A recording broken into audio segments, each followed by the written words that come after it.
It was meant to be a dynamic and uplifting morning on The View, one of those episodes where star power and thoughtful conversation merge in a way that captivates viewers across the country. Michael B. Jordan, acclaimed actor and producer, was the featured guest, a figure celebrated not only for his talent on screen but for his advocacy and impact behind the scenes. The energy in the studio was electric as he entered, greeted by enthusiastic applause and cheers from the audience. Dressed in a crisp tailored suit with a casual ease that only enhanced his charm, he shook hands with Whoopi Goldberg, Joy Behar, Sarah Haynes, and Sunny Hostin, exchanging warm greetings as he took his seat. From the outset, the atmosphere promised a morning of meaningful dialogue mixed with humor and admiration. The opening segment unfolded exactly as the producers had envisioned. Michael spoke passionately about his latest project, a film he both starred in and produced, one that tackled themes of resilience, family, and systemic injustice. His words were thoughtful and measured as he described the challenges of bringing such a story to life, the responsibility he felt to honor the real-life experiences it drew upon, and the pride he took in amplifying voices too often marginalized in mainstream cinema. The audience listened intently, breaking into applause at moments of particular insight or humor. The host smiled, clearly engaged, their questions respectful and insightful. For a time, everything flowed effortlessly. The kind of segment that reminded everyone why live television still mattered.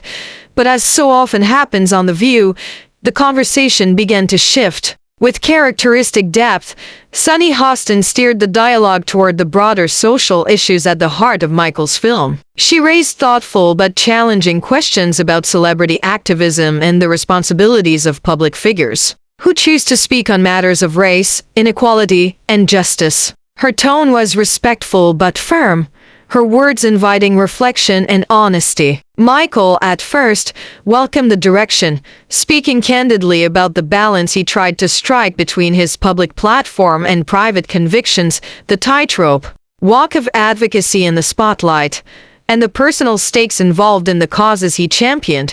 The studio audience leaned in, sensing the discussion was moving beyond the surface. But as Sunny pressed further, asking whether Michael ever worried that his outspoken views might alienate fans or limit his opportunities, the temperature on stage began to rise. Michael's expression grew more serious, his smile fading as he listened. His response was measured at first, but his voice carried a weight that had not been there moments before. He spoke of the cost of silence, of the privilege of being able to ignore injustice, and of the moral imperative, as he saw it, to speak out even when the consequences were uncomfortable or costly. Sunny acknowledged his point but pushed back gently, suggesting that sometimes passion could cloud the path to effective change, that bridging divides required strategy as well as sincerity. Michael's posture straightened, his gaze steady as he countered that calls for caution too often served as excuses for inaction.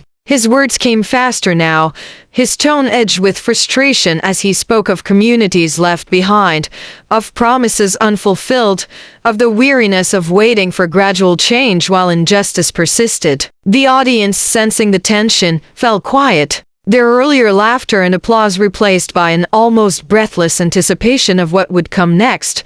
What had begun as a thoughtful exchange now carried the charge of something deeper, more personal. Michael's voice rose as he described the anger and sorrow he felt witnessing the struggles of those he sought to uplift. He spoke of his own experiences, the moments of helplessness and resolve, the fire that fueled his work. Sunny listened intently but held her ground, reminding him gently that anger, while righteous, needed to be channeled carefully to build the coalitions necessary for lasting change. The words, though calmly spoken, struck a chord. Michael's frustration boiled over, his gestures sharper, his words more forceful as he pushed back against what he perceived as another call to temper his truth for the sake of diplomacy. The room grew heavy with tension, the easy rhythm of host and guest lost to the collision of convictions. The other hosts looked on, their smiles replaced by concern, unsure whether to step in or let the moment play out. Michael, his voice now firm and unyielding, challenged not just the framing of the questions but the very premise that passion must always yield to politeness in the face of injustice. Sunny, composed but resolute, reiterated the need for dialogue, for understanding even those with whom we most disagreed. The clash was no longer just about ideas, it was about the struggle to reconcile urgency with unity, conviction with compromise. The breaking point came in a flash. Michael, his frustration peaking, rose abruptly from his chair, the scrape of it loud against the sudden stillness of the studio. His voice, steady but filled with emotion, declared that he would not sit there and have his integrity debated as if it were a matter of opinion, as if the fight for justice were merely a segment for discussion. The audience gasped, caught between admiration and shock, as he turned and strode from the stage, his steps measured but final.